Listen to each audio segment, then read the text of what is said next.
नमस्कार दोस्तों, स्वागत है आपका हमारे YouTube चैनल टेक्निकल अड्डा पे। तो दोस्तों, इस वीडियो में आपको बताऊंगा, जैसा कि आपको थंबनेल में दिख चुका है कि अमेरिका में लगी है स्टेट इमरजेंसी। तो दोस्तों, ऐसा क्या हुआ था अमेरिका में यानी USA में कि बाइडेन प्रशासन को स्टेट इमरजेंसी लगानी पड़ी। दोस्तों, अमेरिका में हुआ एक साइबर अटैक, यानी एक ऐसा अटैक जिसकी वजह से वहाँ की जो खुफिया जानकारी है वो दूसरा व्यक्ति जिसने अटैक किया है वो चुरा सकता था। तो इसकी वजह से अमेरिका के जो बाइडेन प्रशासन है उसको स्टेट इमरजेंसी घोषित करनी पड़ी आधिकारिक रूप से। और दोस्तों पहले तो ये बताते हैं कि ये हमला हुआ कैसे, मतलब क्या आपके समझ में ऐसा कुछ आ रहा है कि क्या ये हमला WTO पे हुए हमले के बराबर था, या जो हमला ओसामा बिन लादेन ने किया था ऐसा कुछ हमला था। तो दोस्तों, आखिर हुआ क्या है, बात करते हैं। आपको ये दिख रहा होगा ये रैनसमवेयर। दोस्तों, ये आखिर है क्या, मतलब US में जो ये एक मैसेज सर्कुलेट हुआ है कि US में एक वायरस आया है।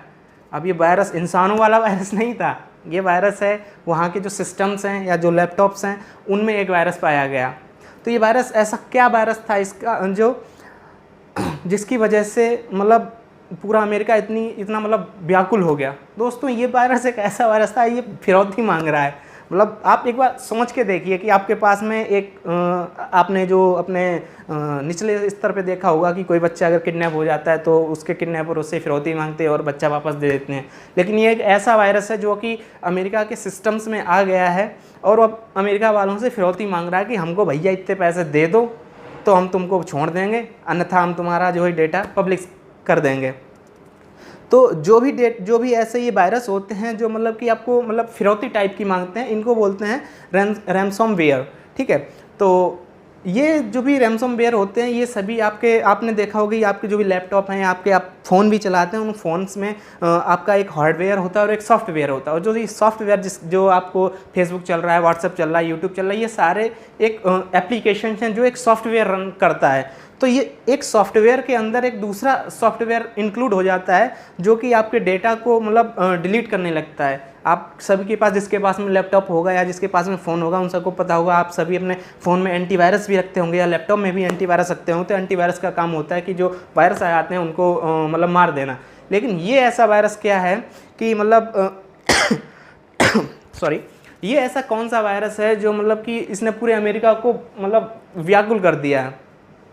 तो दोस्तों, ये वायरस एक ऐसा है कि अमेरिका की जो एक साइट है या उनकी एक ऑर्गेनाइजेशन है उसकी स्क्रीन पे आ गया है कि भाई अब हमको दे दो पैसे यदि आपको अपना सिस्टम बचाना है तो, अन्यथा आप समझ सकते हैं। आप एक बार ये देखिए, पिक देखिए, ये किस तरीके से मतलब आपके जो स्क्रीन होती है या जो आप जैसे आपके सिस्टम पे आ जाता है तो ये किस तरीके का एक मतलब मैसेज देता है। आप एक बार देखिए कि भाई हमको चाहिए इतने पैसे, आप इतने पैसे दे दो तो हम चले जाएंगे।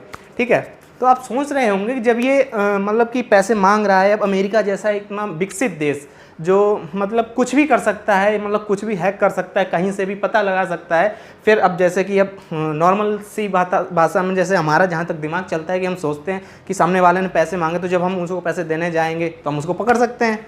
एक माइंड में यही आ रहा है। लेकिन भाई ये ना बहुत दिमागी हैं, इनने बोला ना भैया हमारा कोई बंदा नहीं आएगा, हमको चाहिए पैसे सीधे ऑनलाइन। अब आपके दिमाग में आ रहा होगा यार, ऑनलाइन अगर दे रहा तो किसी के अकाउंट में डाल रहे होंगे, वहाँ से हम ट्रैक कर सकते हैं।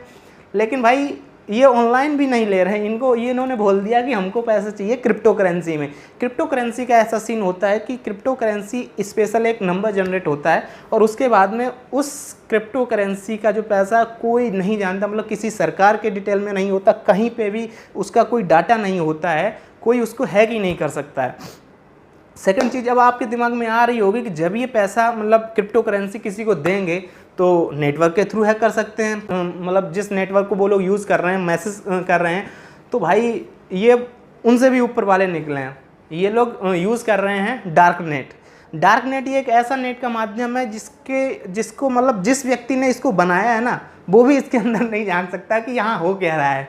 तो आप समझ सकते हैं ना, ये जो हैकर हैं मतलब इन्होंने किस लेवल का दिमाग चलाया। आप मतलब एक सोचने वाली बात है, USA जो दुनिया का सुपर पावर बना बैठा है उसको सीधा चुनौती दे रहे हैं कि भाई हमको चाहिए पैसा, इतना पैसा दे दो और हम तुमको छोड़ देंगे।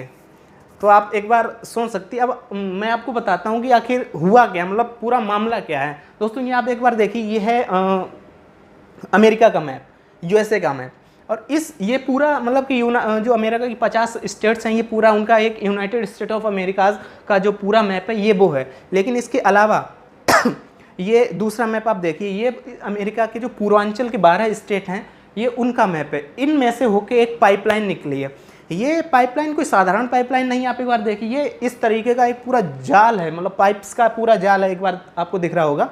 तो इन पाइप्स के माध्यम से अमेरिका के इन 12 स्टेटों में मतलब जो हमारी पेट्रोलियम होती है, मतलब पेट्रोल है, डीजल है, या जो भी अन्य गैसेस वगैरह, जो पेट्रोलियम से रिलेटेड जो भी होता है, तेल वगैरह, कच्चा तेल या मतलब जो भी है, वो इनके माध्यम से डिस्ट्रीब्यूट होता है। जो भी ये 12 स्टेट्स हैं, जैसे यहाँ से स्टार्ट होता है और पूरा मतलब step by step her state को जिसकी जितनी रिक्वायरमेंट होती है उस हिसाब से उनको चला जाता है। अब आप एक बार सोच के देखिए, इस जो ये पाइपलाइन है, इस पाइपलाइन से प्रतिदिन 2.5 मिलियन बैरल, यानी 1 मिलियन इक्वल टू 10 लाख होता है। इस हिसाब से लगभग 25 लाख बैरल ऑयल प्रतिदिन, यानी कि 1 घंटे में आप ये समझ लीजिए, एक दिन में लगभग 1 लाख बैरल, एक दिन में 1 लाख बैरल ऑयल मतलब सप्लाई होता है। अब आप सोच रहे होंगे कि यार एक बैरल में इस बैरल के थ्रू इतना तेल अगर सप्लाई होता है तो फिर डिस्ट्रीब्यूट कैसे होता है, क्योंकि भाई कैसे पता चलता है कि इस स्टेट में इतना ही पानी जा रहा है। तो इसके लिए इन्होंने एक मतलब उसी हिसाब से इन्होंने एक सिस्टम बना रखा है कि जैसे आपने नॉर्मल देखा होगा कि पाइपलाइंस होती हैं, वहाँ से वो एक बंदा एक कमरे में बैठ के उसको मैनेज कर रहा होता है कि इस स्टेट को इतना ऑयल चाहिए, तो उस स्टेट में उतना ऑयल जाने के बाद में वहाँ से जो भी होती है पाइप वो बंद हो जाती है और अगले स्टेट में ओपन होके वहाँ पे उतना देती है, इस हिसाब से। तो क्योंकि अगर नॉर्मली इंसान ऐसा करे तो इंसान ऐसा कर ही नहीं सकता, क्योंकि सेकेंडों में हज़ारों लीटर ऑयल निकल रहा है, तो मैनेज नहीं कर सकता। इसलिए इन्होंने मशीनरी का उपयोग किया और उस मशीनरी को मैनेज करने के लिए इन्होंने एक सॉफ्टवेयर डेवलप किया है, जो यूएसए वाले अपने मतलब एक सिस्टम है इनका, इसको एक जो पाइपलाइन है इसका एक प्रॉपर मतलब जो मैनेज करता है जो टीम है, इसका नाम है कॉलोनियल पाइपलाइन। तो ये कॉलोनियल पाइपलाइन आप देख सकते हैं, ये प्रॉपर इसको मैनेज कर रही है। लेकिन अभी क्या हुआ, जो मैं आपको बता रहा था, जो थ्रेड्स आए हैं या जिसने भी हैक किया है, अभी कॉलोनियल पाइपलाइन वालों को पता चला कि भाई कुछ तो गड़बड़ है। तो इन्होंने जाना, इनको कुछ इनके सिस्टम्स की विंडोज़ पे कुछ मैसेज व्यू हुए कि भाई हमने तो कर लिया तुमको हैक, अब तुम्हारे पास एक ही का तरीका है, हमको इतने पैसे दे दो तो हम तुम्हारा डेटा मतलब तुमको वापस कर देंगे, अन्यथा इस डेटा को मैं पब्लिकली पब्लिश कर दूंगा, इंटरनेट पे डाल दूंगा और आपकी जो पर्सनल्स जो भी पर्सनल बातें हैं या जो भी पर्सनल्स एग्रीमेंट्स हैं वो पब्लिश हो जाएंगे। तो अब आप सोच रहे होंगे यार ऐसा क्या है इनके एग्रीमेंट में, भाई एक पाइपलाइन ही तो है। लेकिन ये मतलब अब समझने वाली बात है, यूएसए एक बहुत मतलब सुपर पावर है, उसकी एक छोटी से छोटी बात भी अगर पब्लिक हो गई तो उसका जो दूसरे देश हैं वो बहुत अलग फ़ायदा उठा सकते हैं। इसके अलावा अब हमारी जो राज्य की और केंद्र की जो बातें होती हैं या जो दूसरी बातें होती हैं, इनको भी हम पब्लिक नहीं कर सकते क्योंकि ये बहुत मतलब गोपनीय बातें होती हैं। अब जैसे कि अगर यदि ये डेटा पब्लिक हो जाता है तो जो अमेरिका किसी स्टेट को किसी प्राइस में मतलब ऑयल दे रहा है, किसी दूसरे स्टेट को अलग प्राइस में दे रहा है, तो वो सारा मतलब ऑयल का जो भी प्राइस है या दूसरा कई सारी बातें हो जाती हैं, वो सारी पब्लिकली हो जाएंगी, जो कि किसी देश की मतलब कि आर्थिक और जो उसकी जो सुरक्षा है उसके लिए बिल्कुल भी मतलब सुरक्षित नहीं है। तो जब भाई इनको कुछ ऐसा पता चला तो इन्होंने क्या किया, भाई अब वो मतलब मॉलवेयर दिख रहा है सॉफ्टवेयर सामने स्क्रीन पे, वहाँ पे सीधा ही आ रहा है कि पहले आप पेमेंट करो, पैसा दो, उसके बाद ही हम आपको सिस्टम यूज़ करने देंगे। तो ये जो भी कॉलोनियल पाइपलाइन वाले थे, इन्होंने सब कुछ तार वगैरह निकाल के रख दिया, बिल्कुल बंद हो गए। 2 दिन सप्लाई नहीं चली, यानी फ्राइडे को ये कांड हुआ था, संडे को मतलब 2 दिन तक उन स्टेटों में 12 स्टेटों में बिल्कुल भी मतलब पेट्रोलियम पहुँचा ही नहीं, ना डीजल पहुंचा, ना गैस वगैरह पेट्रोल कुछ नहीं पहुंचा। तो वहाँ पे एक दिन में शायद 10% तक उसके प्राइस इंक्रीज़ हो गए पेट्रोलियम्स के। तो जब ऐसा हुआ तो जैसे हमारे यहाँ पे CBI है या इंटेलिजेंस ब्यूरो है, ऐसे ही अमेरिका की आपने कई मूवीज़ में भी देखा होगा FBI करके एक ऑर्गेनाइजेशन है जो वहाँ की आंतरिक सुरक्षा और जो खुफिया जानकारी है उसकी निगरानी करती है। तो FBI ने कॉलोनियल पाइपलाइन वालों से पूछा कि भाई बताइए आपने सप्लाई क्यों रोक दी, क्या मतलब पाइपलाइंस में कहीं कंस्ट्रक्शन चल रहा है, कोई ख़राबी आ गई है, कुछ वैसा कुछ है तो फिर उस हिसाब से तो इन्होंने बोला भैया देखो ऐसा है बात, हमारी हो गई साइट हैक, हमारे जो भी डेटा है वो हैक हो चुका है, इस तरीके के हमारे पास मैसेज आ रहे हैं, थ्रेट्स आ रहे हैं कि आप इतना पैसा दो अन्यथा हम आपका डेटा पब्लिश कर देंगे। इसलिए अब हम मतलब ये सोच नहीं पा रहे हैं कि हम पेट्रोलियम को रिलीज़ करें या फिर हम क्या करें। तो जैसे ही FBI को ये बात पता चली, FBI ने ये इन्फॉर्मेशन बाइडेन प्रशासन को दी। तो जब बाइडेन प्रशासन को दी तो बाइडेन प्रशासन एकदम चौकन्ना हो गया और इस न्यूज़ को सुन के बाइडेन को मजबूरन स्टेट इमरजेंसी घोषित करनी पड़ी और उन 12 स्टेटों को बोल दिया गया बाइडेन के द्वारा कि भाई हम अब आपको अभी फ़िलहाल पेट्रोलियम इस कॉलोनियल पाइपलाइन के थ्रू नहीं दे सकते। यदि आपको पेट्रोलियम चाहिए या जो भी ऑयल चाहिए तो आप ट्रकों के माध्यम से आप ले जा सकते हैं। तो भाई वहाँ की भी जो गृह मंत्रालय है वहाँ उन्होंने बोला कि सर इस तरीके से तो नहीं हो पाएगा। तो बाइडेन ने एक प्रस्ताव पास किया कि हम अभी तक जैसे कि एक ट्रक है उसमें 100 टन ऑयल जा सकता है, तो उन्होंने उसका 18% और इंक्रीज़ कर दिया कि अब आप 118% तक ऑयल ले जा सकते हैं। लेकिन जब तक ये सारा कुछ सिस्टम ठीक नहीं हो जाता है हम किसी भी तरीके से कोई रिस्क नहीं ले सकते और हम मतलब जो पाइपलाइन है उसको स्टार्ट नहीं कर सकते हैं। आपको चाहे दिन में पूरे दिन ट्रक चलाने पड़े, पूरी रात कंटेनर चलाने पड़े, आपको कुछ भी चलाना पड़े, कैसे भी आप कंटेनर के थ्रू आप ऑयल ले जा सकते हैं लेकिन पाइपलाइन हम स्टार्ट नहीं कर सकते। इसके अलावा ये आप देख सकते हैं जो USA की डिक्लेरेशन लेटर भी है, बाइडेन ने डिक्लेयर कर दिया है वहाँ पे जो स्टेट इमरजेंसी उसको डिक्लेयर कर दिया है। आप देखिए ये दूसरी पिक है। इसके अलावा जब इसकी तह तक पहुँचे तो वहाँ की जो खुफिया एजेंसीज थी उन्होंने पता किया कि भाई ऐसा क्या चल रहा है। तो वहाँ पे एक कॉमन बात आई है, ये जो हैकर्स है ना इन्होंने एक स्पेशली जो सिस्टम्स इंग्लिश लैंग्वेज को मतलब यूज़ कर रहे थे, जैसे आपके फ़ोन में भी कई लैंग्वेज होती हैं या आपके लैपटॉप में कई लैंग्वेज होती हैं, तो वहाँ पे जो इंग्लिश लैंग्वेज यूज़ कर रहे थे केवल वो सिस्टम इन्होंने हैक किए। बाकी मेन बात ये थी जिन सिस्टम्स में रसियन लैंग्वेज चल रही थी ना, तो इन हैकर्स ने रसियन लैंग्वेज वाले सिस्टम्स को हैक नहीं किया। तो इसके पीछे कई विचार आए क्योंकि अमेरिका और रसिया में तो हमेशा से ही ऐसी तनी रहती है। तो अमेरिका ने रसिया पे प्रत्यारोपण किया तो रसिया की तरफ से कोई प्रतिक्रिया नहीं है, हालांकि अभी तक ऐसा कुछ हुआ नहीं है। बाकी जो इंटेलिजेंस वाले हैं अमेरिका के उन्होंने इनसे बात की जो ये हैकर्स हैं, तो इनका जो जवाब आया वो बहुत आपको मतलब रोमांचित कर देगा। इन्होंने बोला देखो सर ऐसा है, हमारी कंपनी है बहुत बड़ी, मतलब बहुत सारे एम्प्लॉई हैं और हमें बिल्कुल नहीं पता है कि हमारे किस एम्प्लॉय ने या किस डिपार्टमेंट ने ये हैक किया है। हम आपसे जो है हमारा बिल्कुल भी ये उद्देश्य नहीं था कि हम पब्लिक को नुकसान पहुंचाएं, अतः आपसे मतलब प्यार भरा निवेदन है कि आप पैसे दे दीजिए, हमें बिल्कुल नहीं पता हमारे किस डिपार्टमेंट ने ये कर दिया है, बाकी आप पैसे दे दीजिए और बस बात ख़त्म कीजिए। तो आप सोच सकते हैं ना कि मतलब एक व्यक्ति जो इतनी बड़ी ऑर्गेनाइजेशन, मतलब अब ये तो कंफर्म नहीं है कि इसके हैकर्स के ऑर्गेनाइजेशन में कितने बंदे हैं क्या है, लेकिन उसका आप जवाब सुन के आपको भी एक बार सोचना पड़ रहा होगा कि दुनिया की महाशक्ति को ऐसे बोल रहा है कि हमारा कतई उद्देश्य नहीं था कि हम आपको नुकसान पहुंचाएं, बस आप प्यार से हमें पैसा दे दीजिए और हमें ये भी नहीं पता हमारे किस डिपार्टमेंट के किस बंदे ने आपका ये हैक किया है, तो आप जितना वो पैसा मांग रहा है आप दे दीजिए और मामला रफा दफा कीजिए। तो जब इसकी तह तक पहुँचे तो एक अमेरिका की जो विभाग है वो इसके छानबीन में लगा, तो उन्होंने देखा कि ये जो हैकर्स का ग्रुप है ये जब USSR का विघटन हुआ था 15 देशों में, उस समय से ये मतलब बन के तैयार हुआ था और उस समय से ये दुनिया में ऐसे थ्रेट्स फैलाता आ रहा है। और इस मतलब कि जो ऑर्गेनाइजेशन है जो हैकर्स का, इन्होंने अभी तक जो USSR के 15 देश थे जिनमें रसिया शामिल है, उन 15 देशों में आज तक कोई भी हैकिंग नहीं की।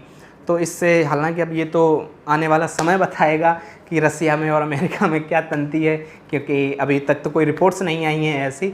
बाकी जब इसकी तह तक पहुँचे तो आप देख सकते हैं कि किस तरीके से साइबर हमले हुए थे। बाकी एक ये हमला हुआ था पहला USA का एक कॉलेज था, यूएसए की एक कॉर्नेल यूनिवर्सिटी थी, वहाँ का एक स्टूडेंट था जिसने 1988 में एक साथ में 6000 कंप्यूटर सिस्टम्स में एक वायरस को मतलब कि एंट्री करवा दी थी और 6000 सिस्टम एक बार में डैमेज हो गए थे। तो आप समझ सकते हैं मतलब कॉर्नेल यूनिवर्सिटी का एक स्टूडेंट जिसने एक बार में 6000 सिस्टम्स को डैमेज कर दिया, और उस सिस्टम्स को जो रिपेयरिंग की जो कॉस्ट आई थी वो उस समय $100 मिलियन थी। आप सोच सकते हैं कितना बड़ा मतलब एक वायरस, छोटे से वायरस ने कितना बड़ा नुकसान करवा दिया। इसके अलावा दूसरी एक है कनाडा का एक माइकल करके लड़का था जो महज सिर्फ 15 वर्ष का था। आप सोचिए मतलब 15 वर्ष का लड़का कनाडा का, जिसने सन 2000 में जो ये अमेज़ॉन वगैरह की जो साइट है, अमेज़ॉन की, ईबे की, इसके ऊपर इसने साइबर अटैक किया था, और उसकी वजह से अमेरिका को $1.2 बिलियन का खर्चा मतलब नुकसान हुआ था।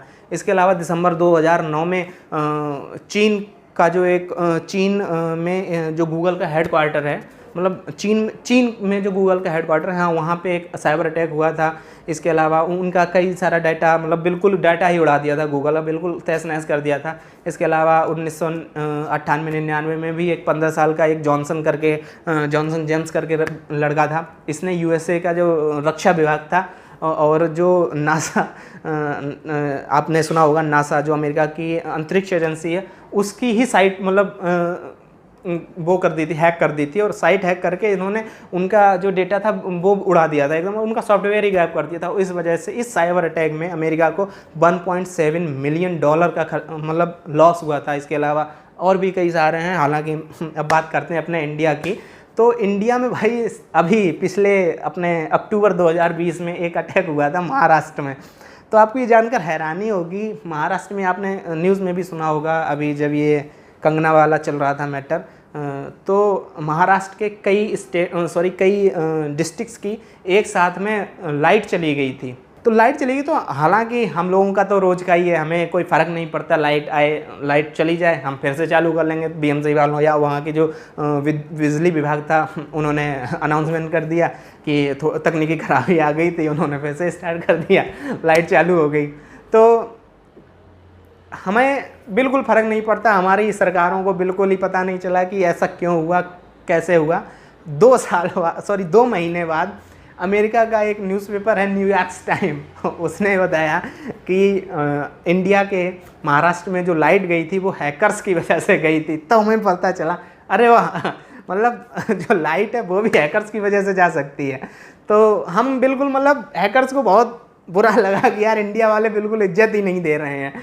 तो आप समझ सकते हैं ना। और कई और भी हैं, पुणे में एक बार हैकिंग हुई थी जहाँ से लगभग 90 करोड़ रुपए गायब हो गए थे, और 28 देशों से वो पैसे 28 देशों से एक साथ में विड्रॉ कर लिए गए और उनको आज तक पता नहीं चला। तो ऐसे कई साइबर अटैक होते रहते हैं, हालांकि ये सब सरकारी काम है। बाकी आप जो जानना चाहते थे कि अमेरिका में जो भी इमरजेंसी लगी वो किस लिए लगी, तो आई होप आपको समझ में आ गया होगा कि अमेरिका की जो इमरजेंसी है वो किस लिए लगी है।